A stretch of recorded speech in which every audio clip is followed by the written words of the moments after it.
Et on parle maintenant économie avec Christophe Dansette. Bonjour Christophe. Bonjour Pauline. Et on va commencer par parler de ce rachat d'Opel par PSA. Il faut bien se rendre compte de l'importance de l'événement dont on a beaucoup parlé hier. Déjà, PSA était encore au bord de la faillite il y a seulement 3 ans avant d'être sauvé, en partie par l'intervention de l'État français, en partie également par l'intervention d'un investisseur chinois. Et en seulement 3 ans, le constructeur parvient donc à se hisser de nouveau dans la cour des grands avec Opel et le britannique Vauxhall. Le groupe produira 4,5 millions de voitures. Il devient donc numéro 2 européen en termes de volume, derrière Volkswagen, mais devant Renault. Et surtout, ce rachat est un petit événement puisque PSA n'avait plus fait d'acquisition importante depuis Chrysler Europe. C'était il y a près de 40 ans. Puis ce rachat est aussi assez symbolique. Ce n'est pas tous les jours qu'un groupe français rachète un groupe allemand. Et en Allemagne, l'opération est observée avec beaucoup d'attention. Elle suscite beaucoup d'espoir, mais aussi beaucoup d'inquiétude. Opel, c'est 18 000 salariés en Allemagne. Berlin veut donc des garanties sur l'emploi, surtout à quelques mois des élections législatives. Cyrine Bay. À la sortie de l'usine de Rüsselsheim, ses employés sont inquiets. Ils ne sont pas certains du sort que leur réservera le rachat d'Opel par PSA. Je dirais que nous avons beaucoup d'attentes. Je ne peux rien dire d'autre. Nous devons attendre, voir ce qui va se passer et ce que l'avenir nous réserve. Notre syndicat ne sait pas non plus ce qui va se passer. Le patron du groupe français s'est lui voulu rassurant quant à l'avenir des employés d'Opel. Le groupe PSA veut avant tout entamer cette période en encourageant et en aidant les employés d'Opel et de Vauxhall, afin qu'ils puissent connaître un avenir meilleur. Carlos Tavares s'est notamment engagé à préserver l'emploi des salariés d'Opel jusqu'en 2018 et à maintenir tous les sites de l'entreprise allemande jusqu'en 2020. Des garanties sur le court terme. Le patron de PSA est resté plus flou sur la conservation de certaines usines au-delà de cette date. Pas de quoi inquiéter pour autant la ministre allemande de l'économie. Ce rachat est synonyme de sécurité pour les employés d'Opel. Nous avons le sentiment qu'Opel continuera d'être une entreprise indépendante et que les contrats collectifs resteront valides.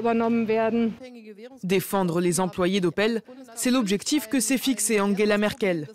À 7 mois des élections législatives, une crise de l'emploi serait malvenue, d'autant plus que la chancelière est rattrapée dans les sondages par son adversaire du SPD, Martin Schulz. Le secteur de l'automobile qui tient salon à partir d'aujourd'hui à Genève. Et ce n'est sans doute pas un hasard si PSA a décidé d'officialiser son rachat d'Opel à la veille de ce salon. Le groupe commence d'ailleurs très fort cet événement puisqu'il remporte le prix de la voiture de l'année avec sa 3008, prix qui avait d'ailleurs été remporté l'année dernière par une Opel, l'Opel Astra. Le salon de Genève, c'est le salon du haut de gamme. PSA y présentera son SUV, le DS7 Crossback. Une autre voiture attire beaucoup d'attention, c'est celle de Volkswagen, une Volkswagen électrique à conduite autonome et partagée que vous voyez actuellement à l'écran. Concept car du futur, manière de tourner peut-être la page du scandale du diesel dont le PDG lui-même ne sait pas cependant si et quand il sortira. Et la journée est marquée par quelques données macroéconomiques. Et d'abord, le déficit du budget de la France, il s'élevait à un peu plus de 5 milliards d'euros en janvier. C'est presque 2 fois moins que l'année dernière à la même période. L'État fait donc des efforts. Autre statistique, celle des commandes à l'industrie allemande. Elle est mauvaise. Ces commandes ont plongé de plus de 7% en janvier par rapport au mois de décembre, le plus fort plongeon depuis 2009. Et la crise économique. Et ce chiffre a-t-il une influence ce matin sur les marchés ? Eh bien, pas tellement, puisque le DAX ouvre à l'équilibre. Il ouvre même légèrement dans le vert. Les autres bourses européennes, voilà, on a le chiffre du DAX, plus 0,10%. Les autres bourses européennes ouvrent également à l'équilibre, avec un FTSE à Londres très légèrement dans le vert, et puis un CAC 40 à Paris très légèrement dans le rouge. Et quelques titres à surveiller aujourd'hui. Et d'abord, le titre EDF, l'électricien français lance ce matin une augmentation de capital de 4 milliards d'euros sur une base de 6,35 € par action.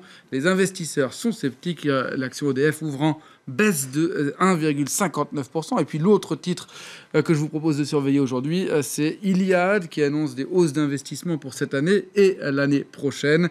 La maison mère de Free veut continuer à déployer son réseau mobile et fixe à travers la France.